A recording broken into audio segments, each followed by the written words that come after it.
Hi guys, today in this video, I want to take some time to cover the ladder Bowazon playthrough experience for the upcoming second ladder season for Diablo 2 Resurrected in patch 2.5. If you're a passionate Bowazon player or want to try Bowazons as something different, then this video is definitely for you. For the purposes of this video, I'll mainly cover the same multi-shot strafe Bowazon build that I covered 6 months ago in the lead up to Season 1 ladder.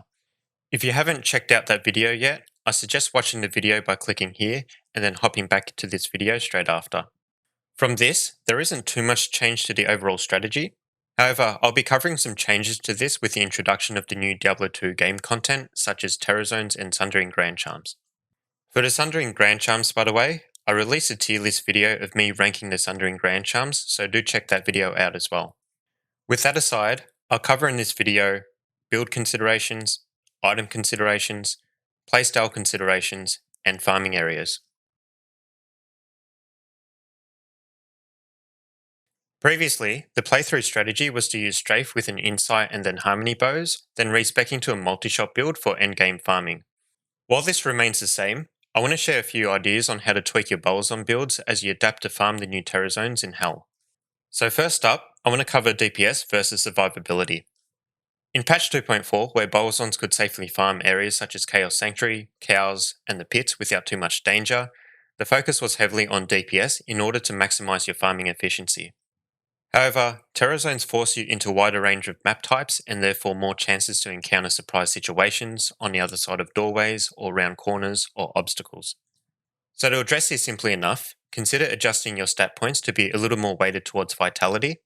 Anywhere between 50 to 100 extra points away from dexterity and into vitality would be a great start to cover you in case you do get caught off guard. Another option is to invest a couple of skill points to get a level 1 freezing arrow just to freeze enemies. I used this in the past as a left click skill while running around with a harmony, and that worked really well to freeze enemies that I may accidentally click on while running around. Secondly, with a wider range of maps comes a wider range of monsters as well, which means more physical immunes. With this in mind, I will double check that you have enough points into Magic Arrow and a decent pierce amount to take these physical immunes down efficiently. With a higher level Magic Arrow as well, this will allow you to better farm champion packs and unique monsters, as monsters typically have less resistances to magic damage than physical. Aside from the experience gains from killing them, these champions and uniques will potentially drop the new Sundering Grand Charms, which you can trade them away for something else. Next, a stronger Valkyrie will be useful, specifically for Wellstone Keep, to push back against the Death Lords that deal an absurd amount of damage. Normally, I would recommend getting a higher level Valkyrie for any Players 8 based playthrough, but even for Players 1, this is going to be quite useful for these monsters as well. One thing I'll stress here before moving on is that all of these suggestions so far require more skill points to achieve.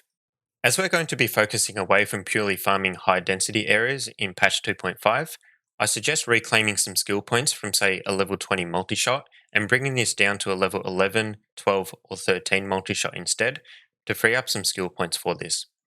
With Guided Arrow maxed out still, you can also divert a few points away from Strafe if you have some spare points in there as well.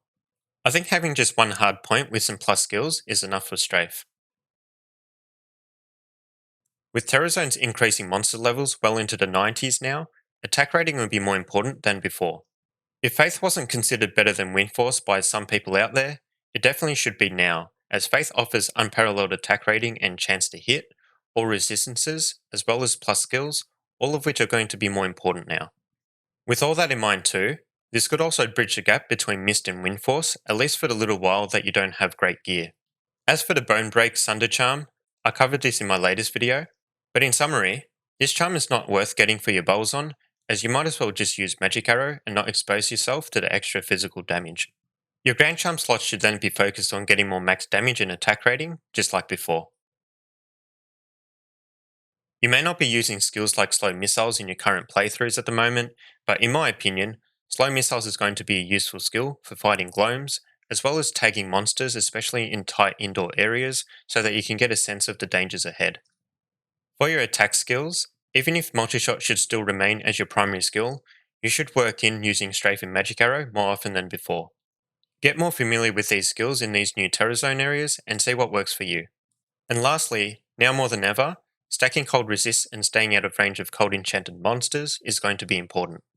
With the higher monster levels, that Frost Nova death will hit you even harder.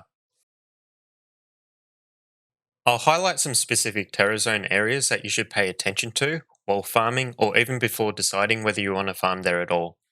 Firstly, for the areas to avoid due to bad farming efficiency or aren't quickly accessible, those are Burial Grounds, the Crypt and the Mausoleum, the Forgotten Tower, and Kurasuas in Act 3.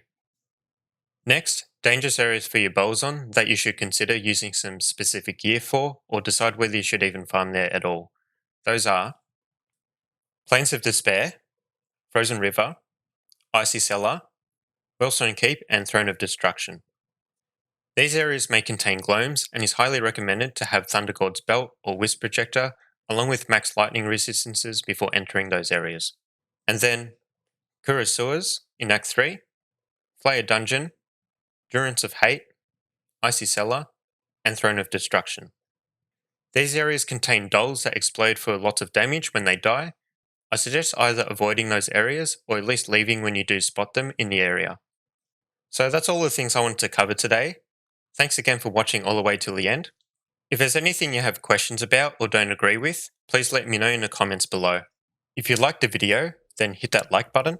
And to stay up to date on more Bowazon content, do subscribe and hit that notification bell. Otherwise, all the best to everyone watching in the upcoming ladder. Go kick some ass and have some great adventures. And as always, have a great day and see you in the next video.